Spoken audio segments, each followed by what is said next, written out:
Hello guys. स्वागत है आपका ब्रह्मास्त्र स्टडी में। तो आज का हमारा बहुत ही इंपॉर्टेंट और कंट्रोवर्शियल टॉपिक है Uttar Pradesh unlawful religious conversion prohibition ordinance 2020।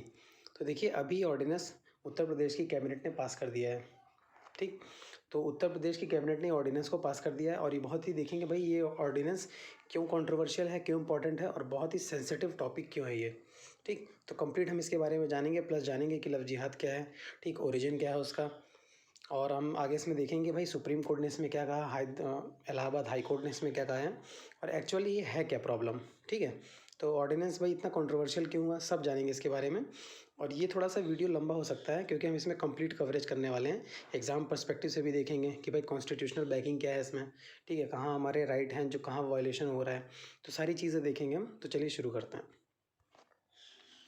तो न्यूज़ में क्यों है, न्यूज़ में देखिए इसीलिए कि उत्तर प्रदेश गवर्नमेंट ने रिसेंटली क्लियर कर दिया इसको कि भाई अभी ऑर्डिनेंस पास कर रहा है। तो बताइए ऑर्डिनेंस क्यों आता है, पहला क्वेश्चन तो यही है कि ऑर्डिनेंस क्यों पास किया है।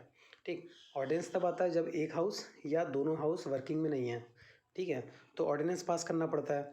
तो सेंटर ऑर्डिनेंस पास करता है 123 आर्टिकल के तहत, ठीक, अंडर आर्टिकल 123। और जो स्टेट ऑर्डिनेंस पास करती है स्टेट गवर्नमेंट, वो पास करती है 213। ठीक, इसके अंडर, तो ये 213 आर्टिकल के अंदर स्टेट के पास पावर है कि वो ऑर्डिनेंस को पास कर सकते हैं, बाद में गवर्नर इसको अप्रूव कर देंगे। ठीक है, तो ये आर्टिकल 213 के अंदर पावर आती है।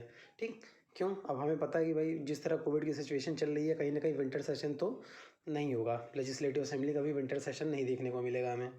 तो ऑर्डिनेंस इस ऐसे मौक़ों पे ऑर्डिनेंस बहुत ही इंपॉर्टेंट हो जाता है और एक इंपॉर्टेंट टूल की तरह काम करता है। ठीक, तो बेसिकली ऑर्डिनेंस का मोटिव ये था कि गवर्नमेंट के फंक्शनिंग नहीं रुकनी चाहिए। ठीक है, कोई लॉ लाना है उनको तो पर्टिकुलर थोड़े टाइम के लिए है। अब इसकी अवधि देखिए क्या होती है, 6 वीक प्लस 6 डेज। ठीक, तो टोटल जो होती है 6+6 होती है इसकी ऑर्डिनेंस की पूरी ड्यूरेशन। ठीक है, तो और ये हो गया थोड़ा सा ओवरव्यू ऑर्डिनेंस के बारे में कि भाई ऑर्डिनेंस बहुत बार यूज़ होगा, तो कहीं ना कहीं हमें ऑर्डिनेंस के बारे में पता होना चाहिए कि एग्जाम पर्सपेक्टिव से कैसे इंपॉर्टेंट हमारे लिए, क्या क्वेश्चन इस पर बन सकता है। तो देखिए ऑर्डिनेंस क्या है। ठीक है, जो अभी ऑर्डिनेंस आया है ये जो उत्तर प्रदेश ने पास किया है वो क्या है कि भाई इन्होंने देखिए क्या किया है कि रिलीजियस कन्वर्जन फॉर मैरिज अब नॉन बेलेबल ऑफेंस। ठीक है, जो भी रिलीजियस कन्वर्जन्स मैरिज के लिए होंगे उनको नॉन बेलेबल ऑफेंस घोषित कर दिया गया है। ठीक है, सपोज़ अगर कोई अगर हिंदू मुस्लिम में कन्वर्ट हो रहा है, ठीक है, सिर्फ मैरिज पर्पज़ से हो रहा है, तो उसे एक नॉन बेलेबल ऑफेंस, उसमें आपको बेल नहीं मिलेगी। ठीक है, कॉग्निजेबल हो जाएगा और नॉन बेलेबल ऑफेंस हो जाएगा ये। ठीक, और जो ओनस होगा किस पे लाई करेगा कि भाई जो कन्वर्ट हो रहा है और जो कन्वर्ट करा रहा है उन दोनों पे ओनस लाई करेगा कि वो अपने आप को प्रूव करें कि वो गिल्टी नहीं है। ठीक है, तो उन पे पूरा मतलब ओनस लाई करेगा। प्लस इसमें आपको एक बहुत ही इंपॉर्टेंट प्रोविज़न है कि इसमें 2 महीने का नोटिस पीरियड देना पड़ेगा। ठीक है, तो जैसे अगर आपको आज आपको जैसे अभी आपको कराना है कन्वर्जन कराना है, तो आपको डिस्ट्रिक्ट मजिस्ट्रेट के लिए डिस्ट्रिक्ट मजिस्ट्रेट के पास 60 दिन पहले यानी 2 महीने पहले उसकी नोटिस देनी पड़ेगी। ठीक, फिर डिस्ट्रिक्ट मजिस्ट्रेट उसमें इंक्वायरी करेंगे कि भाई ये कन्वर्जन किस वजह से हो रहा है, क्या सोलेली कहीं ये मैरिज की वजह से तो नहीं हो रहा है, तो सारी चीज़ें इसमें इंक्वायरी होगी। फिर वहाँ से क्लियरेंस मिलने के बाद ही ये अब हो पाएगा। तो थोड़ा सा इसको टाइट और स्ट्रिंजेंट बनाने की कोशिश की गई है। ठीक, और देखिए conversion done by women for a sole purpose of marriage the marriage would be declared null and void. ठीक है, तो जैसा कि ऊपर बताया कि जो भी अगर कन्वर्जन, अगर वुमेन सपोज अगर हिंदू वुमेन मुस्लिम बनती है, सिर्फ सोल पर्पस उसमें मैरिज है। ठीक है, कि भाई मुस्लिम लड़के से शादी करनी है और हिंदू वुमेन है और उसको इस्लाम कबूल करना है, तो इसमें सोल पर्पस है मैरिज का, तो ऐसी मैरिज को नल एंड वॉइड माना गया है। ठीक है, क्योंकि ऐसे बहुत सारे केसेस देखने को मिले जहाँ पर एक तरह से ये एक टर्म भी आया काफ़ी कि लव जिहाद करके, कि आप इसमें कई हिंदू वुमेन हैं जो जिन्होंने इस्लाम कबूल किया, तो कहीं ना कहीं लार्ज स्केल पे रिलीजियस कन्वर्जेंस देखने को मिल रहे थे। ठीक है, और ऐसी बहुत कंप्लेन आई थी जिसको ध्यान में रखते हुए ही एक ऑर्डिनेंस लाया गया है गवर्नमेंट के द्वारा। ठीक है, तो देखिए पेनल्टीज़ कुछ रखी गई हैं भाई। अब इसको अगर पेनल्टीज़ अच्छी रहेंगी, स्ट्रॉन्ग लॉ रहेगा, तभी एक डिटरेंस क्रिएट होगा। तो अब इसमें देखिए क्या है कि वॉयलेशन, अगर जो भी इस प्रोविज़न का वॉयलेशन करेगा उसको जेल टर्म है। ठीक, 1 साल से 5 साल तक की, और फाइन भी है 15,000। ठीक है, और अगर इसी में अगर जो वुमेन होती है, एससी होती हैं या एसटी होती हैं, ठीक है, तो ये 3 साल से लेके 10 साल तक एक्सटेंड हो जाएगा जेल टर्म, और फाइन भी है 25,000, ठीक है, अगर जो विमेन है वो एससी एसटी कम्युनिटी की हैं या माइनर हैं, ठीक।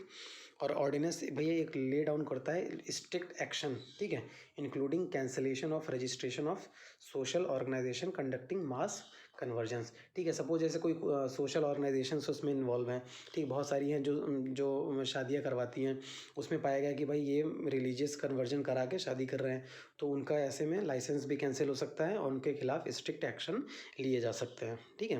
तो ये हो गई कुछ पेनल्टीज़ की बात, और ये हो गया हमारा ऑर्डिनेंस क्या है, ठीक है। तो ऑर्डिनेंस बेसिकली हमने देखा कि भाई नॉन अवेलेबल बना देंगे, प्लस इसका बेसिक पर्पस है कि जो जो सोलिली अगर कोई भी कन्वर्जन हो रहा है सिर्फ मैरिज के पर्पज से, तो वो मैरिज भी नल एंड वॉइड डिक्लेयर हो जाएगी और ये एक पनिशेबल ऑफेंस हो जाएगा, ठीक। तो हम जानते हैं भाई बहुत ज़्यादा इंपॉर्टेंट टर्म है और इसमें कंटिन्यूसली न्यूज़ में भी है लव जिहाद, ठीक है। हालांकि ऑर्डिनेंस में आपको ये कहीं भी मेंशन्ड नहीं मिलेगा, ठीक, ऑफिशियली ये कहीं भी मेंशन नहीं है कि this ordinance is laid down due to love jihad और समथिंग, ये ऐसा कुछ भी नहीं है, ठीक है। ये तो कम्प्लीटली बिल्कुल बस एक टर्म है, कॉइन टर्म है। तो हम इसी के बारे में जानेंगे भाई ये टर्म इतना इंपॉर्टेंट क्या है, भाई टर्म है क्या एक्चुअली, इतना कंट्रोवर्शियल क्या है।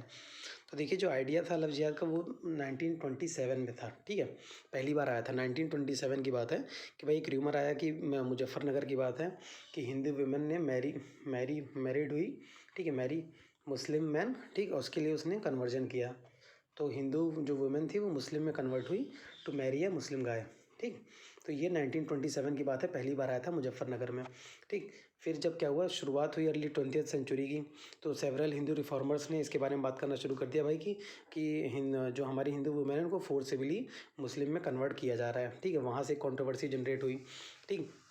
तो एक इम्पल्स बिल्ड हो गया कि कि मुस्लिम जो है वो हिंदू वुमेन ले जा रहे हैं, ठीक। एक ऐसा इम्पल्स बिल्ड हो गया एकदम, हमारे होता है ना किसी चीज़ का एकदम इम्पल्स बिल्ड कर दिया जाता है, तो ऐसा इम्पल्स एक बिल्ड हुआ, ठीक। हालांकि देखिए अगर आप बैक में जाओगे तो ये बेसिकली हुआ था कि भाई जो क्रिश्चियन सोसाइटी थी, ठीक है, केरला में, वहाँ पे देखा गया कि क्रिश्चियन गर्ल्स जो हैं वो कन्वर्ट हो रही थी इस्लाम में बहुत ज़्यादा, ठीक है। और 2006 से 2012 के बीच 447 क्रिश्चियन गर्ल्स को कन्वर्टेड देखा गया इस्लाम में, ठीक है। तो बहुत ज़्यादा कन्वर्जन्स देखने को मिल रहे थे कहीं ना कहीं हिंदू से मुस्लिम में ही नहीं, सिर्फ क्रिश्चियन से भी मुस्लिम में। और ऐसा ही हुआ था कि एक कन्वर्जन हुआ था, एक उसमें था बहुत ही कंट्रोवर्शियल था मामला कि उसमें भाई एक कन्वर्जन हुआ था जहाँ पे एक क्रिश्चियन गर्ल, एक हिंदू गर्ल मुस्लिम में कन्वर्ट हुई थी, और वो एक किसी केस में फंसी थी जिसमें सिम या कुछ इन्फॉर्मेशन देने की बात की गई थी लश्कर तैयबा के आतंकवादियों को। तो यहाँ से बहुत ज़्यादा मैटर लाइमलाइट में आया था। तो बेसिकली लव जिहाद मतलब यही है कि अगर भाई फोर्सिबली या मैरिज पर्पज से किसी से भी कन्वर्ट, कोई पर्टिकुलर रिलीजन के दूसरे रिलीजन में कन्वर्ट कराया जा रहा है, खासकर मुस्लिम, ठीक है। अगर हिंदू वुमेन मुस्लिम में कन्वर्ट हो रही है तो उसको कहीं ना कहीं एक लव जिहाद का टर्म बोला जाता है। तो देखिए अब क्या यूपी पहला स्टेट है जिसने ऐसा किया? नहीं, ठीक है, बहुत सारे स्टेट है जिन्होंने कर दिया। एमपी सबसे पहला था, एमपी ने 1968 में किया था, ठीक है। उड़ीसा ने किया था, छत्तीसगढ़ ने किया, राजस्थान ने किया। तो हालांकि सब कहीं ना कहीं फंस गए, कहीं प्रेसिडेंट की असेंट नहीं मिली, कहीं गवर्नर से कुछ नहीं असेंट मिली, तो हर जगह ऐसे कहीं ना कहीं कुछ ना कुछ फंसा है, ठीक है। अभी उत्तराखंड, कर्नाटका और झारखंड भी हैं, लेकिन बस एक खासियत ये है कि ज़्यादातर इसमें यही है कि सबने किया है कि भाई बेसिकली बचाने के लिए किया था क्रिश्चियन मिशनरीज से, ठीक है। क्योंकि क्रिश्चियन मिशनरीज वहाँ के ट्राइबल्स को और जो बाकी लोकलाइट्स थे उनको कन्वर्ट कर रहे थे क्रिश्चियन में, तो ये उनके लिए आया था ज़्यादातर स्टेट्स में, ठीक है। तो ये वहाँ पर उनके लिए लॉ आया था, जो बेसिकली क्रिश्चियन मिशनरीज वहाँ के ट्राइबल्स को कन्वर्ट कर रहे थे, कन्वर्जन हो रहा था। तो हालांकि यूपी में थोड़ा ये है कि अब जो भाई यूपी में बेसिकली जो हिंदू वुमेन मुस्लिम में कन्वर्ट होती हैं, ये कहीं ना कहीं उनको टारगेट करके है, ठीक। तो ये हमें मतलब देखने को मिला कि भाई ये कुछ नया नहीं है, ये हो चुका है कई जगह, और इवन उत्तराखंड और कर्नाटका और झारखंड में और भी प्रपोजल्स हैं एंटी कन्वर्जन लॉ को लेके, ठीक है। तो भाई कंट्रोवर्सी क्यों हो गई? ठीक है, कंट्रोवर्सी हमारी इसलिए हो गई कि क्या हुआ, अभी थोड़े दिन पहले इलाहाबाद हाई कोर्ट की एक जजमेंट आई थी, ठीक है, सलामत अंसारी प्रियंका खरवार केस में, ठीक है। तो अब इलाहाबाद हाई कोर्ट ने क्या बोला? इलाहाबाद हाई कोर्ट ने बोला कि right to choose a partner और live with a person of choice was part of citizens fundamental right to life, ठीक है। अब आर्टिकल 21 हमारा क्या कहता है? आर्टिकल 21 कहता है राइट टू लाइफ, ठीक है। उसके अंदर है भाई कि ये हमारी मर्ज़ी है कि हम अपना कौन सा पार्टनर चूज़ करते हैं, प्लस ठीक है, हमें किसके साथ रहना ये हमारी मर्ज़ी, कंप्लीटली हमारा अधिकार है और ये हमारा फंडामेंटल राइट है। तो इसको इलाहाबाद हाई कोर्ट ने अपहेल्ड कर दिया। ठीक है, उन्होंने बोला हाँ ठीक है, बिल्कुल सही बात है। तो साथ ही साथ उन्होंने ये बोला कि religious conversion for marriage was unacceptable, was not good in law. ठीक है, ये क्यों बोला? एक्चुअली क्या हुआ था कि इसमें इलाहाबाद हाई कोर्ट की पहले जजमेंट थी। ठीक है, जो प्रीवियस जजमेंट थी उसमें इलाहाबाद हाई कोर्ट की दूसरी बेंच ने क्या बोला था कि जो भी कन्वर्जन्स होंगे सेक ऑफ मैरिज के लिए वो वैलिड नहीं होंगे। ठीक है, अगर सेक ऑफ मैरिज के लिए कोई भी कन्वर्जन होता है तो वो वैलिड नहीं माना जाएगा। इसी को दूसरी बेंच ने भाई बता दिया कि इनकरेक्ट है, ऐसा नहीं है। ठीक है, right to choose a partner और लिव विद अ पार्टनर ये चॉइस है फंडामेंटल राइट के तहत। तो ये एक कंट्रोवर्सी हो गई कि भाई इनका ऑर्डिनेंस अब आ रहा और इलाहाबाद हाई कोर्ट क्या कह रही है। ठीक, कहीं ना कहीं क्योंकि चैलेंज हो गया इलाहाबाद हाई कोर्ट में दोबारा। तो हम आगे देखेंगे भाई इस पर सुप्रीम कोर्ट ने क्या कहा है, क्योंकि इलाहाबाद हाई कोर्ट से अब अगर हारेंगे तो फिर सुप्रीम कोर्ट जाएंगे। तो फिर यही हम देखेंगे इसमें। तो देखिए इशू क्या है। The concept of love jihad did not have any constitutional और legal basis। ठीक है, जो कॉन्सेप्ट है लव जिहाद का कोई भी उसका कॉन्स्टिट्यूशनल और लीगल बेसिस नहीं है। ठीक है, कि ऐसा नहीं होना चाहिए या नहीं होना चाहिए, क्या चीज़ है ये, ना उसकी कोई डेफिनेशन, कुछ भी नहीं है। ठीक है, ये कम्प्लीटली मीडिया द्वारा और कुछ लोगों द्वारा पॉइंट है। ठीक है, जो हालांकि हमें देखने को मिला है, ऐसे बहुत सारे केसेस देखने को मिले हैं, उन्हीं पर्टिकुलर केसेस को ये लव जिहाद का टर्म दिया गया है। ठीक है, तो केसेस दोनों साइड है, गलत भी हैं और कुछ में एक कन्वीनियंस की सेक के लिए भी है, ऐसे बहुत सारे हैं। आगे हम देखेंगे क्या एक्चुअल प्रॉब्लम है। तो देखिए, और उन्होंने एक तो ये हो गया कि भाई कोई भी कॉन्स्टिट्यूशनल और लीगल बेसिस नहीं है। दूसरा कि आर्टिकल 21 हमारा जो कहता है, गारंटी करता है भाई किसी से भी हम शादी कर सकते हैं, हमारी चॉइस है। तो ये भी कहीं ना कहीं फॉलो नहीं हो रहा है। ठीक, और उसके बाद है हमारा article 25, freedom of conscience and the practice and conversion of religion of one's choice including not following any religion are also guaranteed. ठीक है, तो अब हमारा भाई आर्टिकल 25 क्या कहता है कि हमें फ्रीडम है कि हम कोई भी कंसाइंस या कुछ भी प्रैक्टिस करें, कोई भी रिलीजन। ठीक है, स्टेट उसमें कुछ भी इन्वॉल्वमेंट नहीं दिखाएगा। ठीक है, तो हमें आर्टिकल 25 भी आज़ादी देता है, 21 भी आज़ादी देता है, और इसका जैसे लव जिहाद जैसा कोई टर्म कॉन्स्टिट्यूशनल और लीगल बेसिस भी नहीं है। तो भाई ऐसा ऑर्डिनेंस कैसे आ सकता है? बिल्कुल सही बात है। और हमारे इसमें कंसर्न्स और चैलेंज क्या हैं? ठीक है, जो ऑर्डिनेंस आया बेसिकली उसी के बारे में हम बात करेंगे भाई इसमें कंसर्न क्या है, चैलेंज क्या है। ठीक है, तो देखिए चैलेंज क्या था, एक कि भाई लव जिहाद लॉ जो है एक अपने आप में इसमें एक एम्बिग्विटी है। ठीक है, कि इसमें कई चीज़ें हैं जो क्लियर नहीं है कि कौन सा केस है जो पर्टिकुलर इसमें लाई करेगा। ठीक है, और कौन कैसे हम मान लें, मतलब कि जैसे कि ये पर्टिकुलरली लव जिहाद का ही केस है। ठीक, तो बहुत सारी एम्बिग्विटी हैं जिसमें इनको इसका जवाब देना पड़ेगा।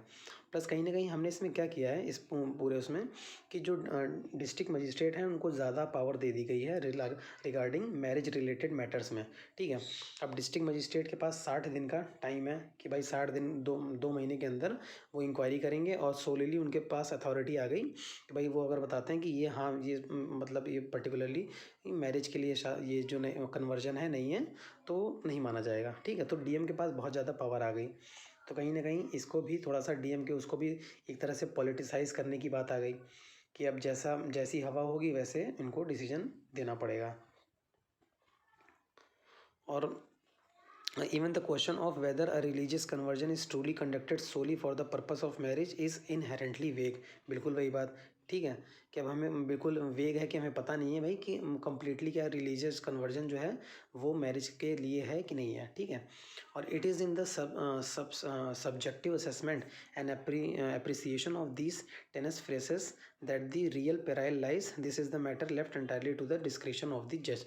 ठीक है, तो देखिए अगर कोई भी लॉ बनाया जाता है तो कोशिश की जाती है जो लॉ हो एक वाटर होल्ड करे। ठीक है, तो कहीं भी ऐसा नहीं फंसना चाहिए कि भाई कम्प्लीटली जो जज है उसके डिस्क्रिप्शन पे कोई चीज़ क्लियर हो रही है। ठीक है, यहाँ लेकिन कहीं ना कहीं ऐसा ही है, लॉ में काफ़ी लूप होल्स हैं। ठीक है, कई चीज़ें अनक्लियर्ड हैं, एम्बिग्विटी है, जिसकी वजह से क्या कम्प्लीटली ये जज के डिस्क्रिप्शन पे आ जाएगा कि वो इसको क्या मानते हैं, उसको ये लव जिहाद का मैटर मानते हैं, ये उसको अनलॉफुल रिलीजियस कन्वर्जन मानते हैं कि नहीं मानते हैं।